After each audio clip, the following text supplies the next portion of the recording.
Grandes. It was started by Vicente Fox back in the year 2002. So this medical service is provided under the crops. And also there in the apple, the laboratory also has the apple function. But this is started for the agriculture to grow plants. So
they are used to offer protection from the hailstorms.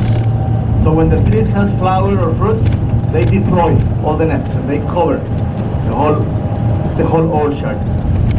And that net also helps to reduce the temperature of the trees, so they don't get stressed because of the heat.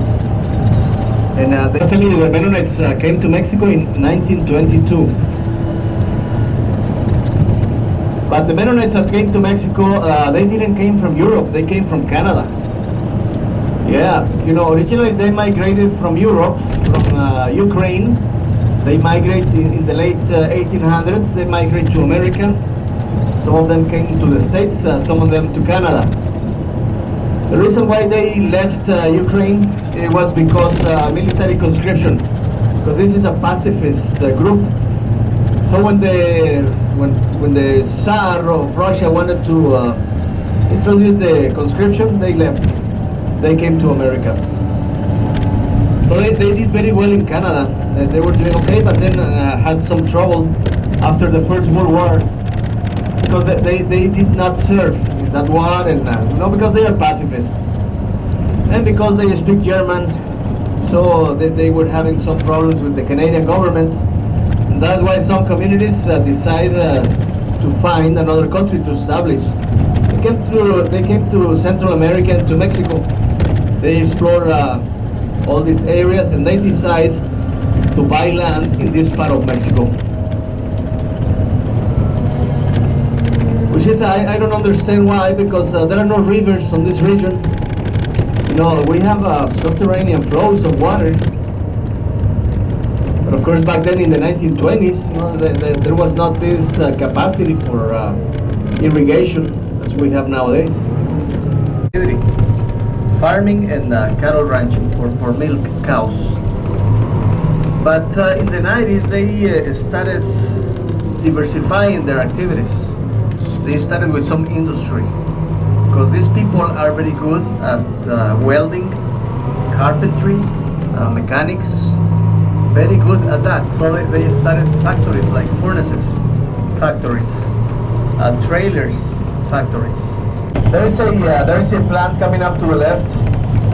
They produce milk powder. Milk powder. It's a Spanish company, and they provide all the milk powder to the for the government, for for the assistance programs.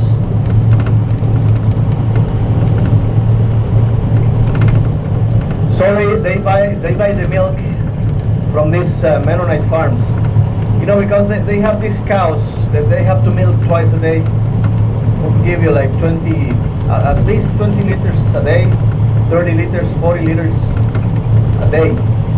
So you have to process that milk. That's why we also have a number of cheese factories on the area. Mennonites, before they accept, they request from the Mexican government to have some privileges, like have their own religion, speak their own language, have their own schools, exemption from the military service. And besides that, the Mexican government gave them 50 years free of taxes.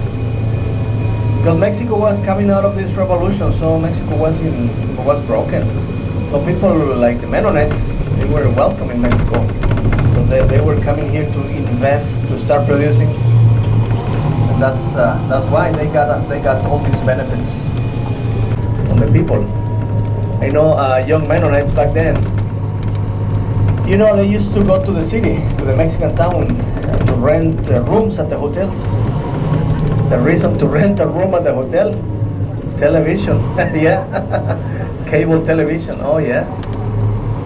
So innocent, yeah, but for them it was a wild thing,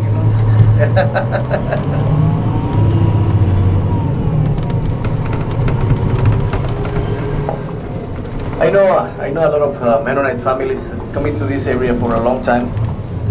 So I've seen the families, how they change. Like we used to visit this family almost 30 years ago. I've been coming to this area. So I met this family. They had seven children, 5 women and 2 boys. 5 girls and 2 boys. And then they were little. They were very friendly. But then when the daughters grow, they get married very young. Like 16, 17, 18, they were getting married.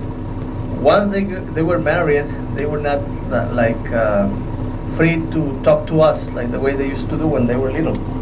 They put a big distance with other men. Yeah, so there's also some subjugation. That's a new word for me, subjugation. Of the, yeah, yeah, but unfortunately it still happens on these religious groups. Like for the girls, the only future is to get married, raise a family. That's it. They don't have the chance to go out to study something. So their only future is to get married, unless you belong to a liberal family.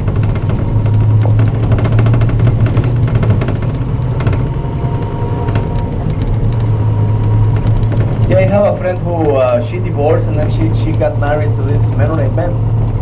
Yeah, I mean she's doing very good economically. She lives in a very nice house. She has money, but she will never let her daughter get married to a Mennonite man. And they are liberals, but still, men have that attitude towards women. Yeah, not much freedom for the women.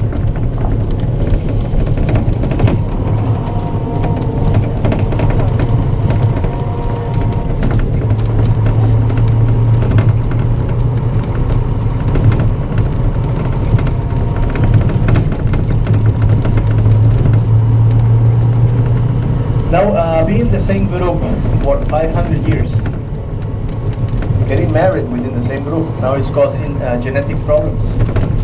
Now, not exactly inbreeding, but the gene pool is so small that is now causing problems.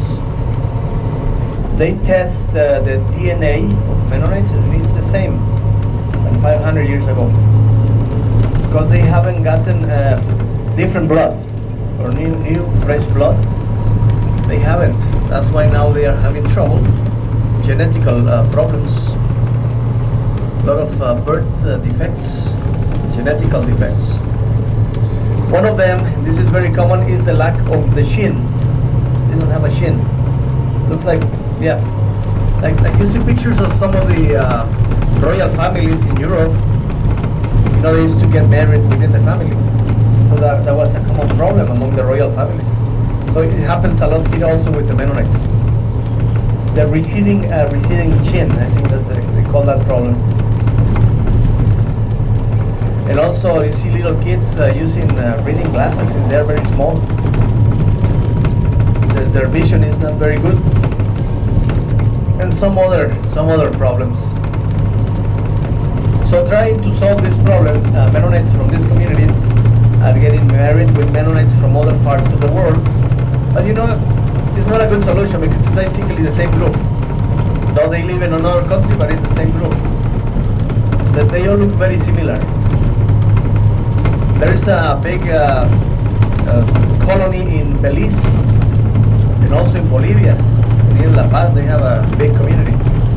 Within the Mennonites, there are different groups. This group of Mennonites is known as Old Colony.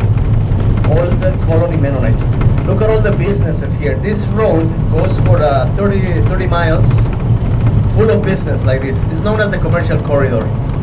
It's one of the most common. Weaver.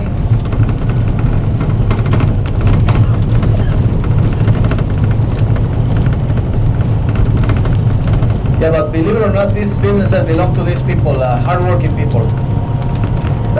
They have that reputation, and they get along very well with their Mexican neighbors. I say the Mexican neighbors, I'm talking about the non-Mennonites. So though you can convert to the Mennonite religion, for the Mexicans that are converted to the Mennonite religion, which is a Christian religion, they are known as the Menomex. Menomex, yeah. Like a convenience store. Yeah, you're right. Menomex. Menomex, yeah. You know that the founder of this group, it was back in the times of Martin Luther, when Protestants. So it was a Catholic priest from Holland, 1546. His name was Menno Simons, hence the name Mennonites, the followers of Menno Simons. And then from that group, another leader emerged and he broke apart from the Mennonite group. He was Jacob Amman. You know who's Jacob Amman?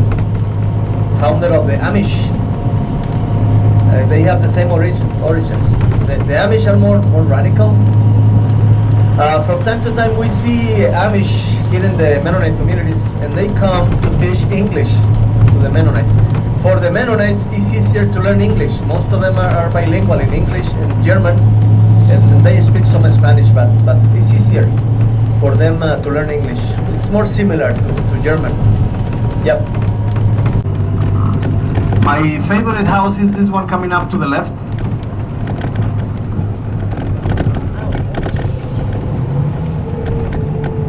And this is a house for one family. 150 on this colony. Yep.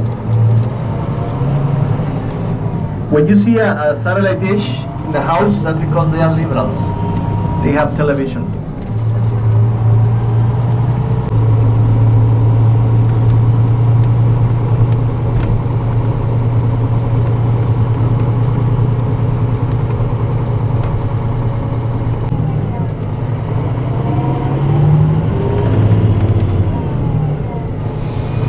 And here is the church, that gray building to the left, the second one.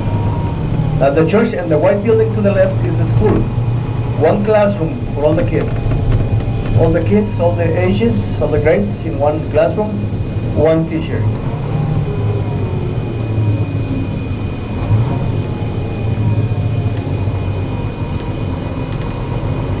And this, my friends, is the cheese factory. I'm gonna buy a bar of cheese so we can try it tomorrow with a glass of wine.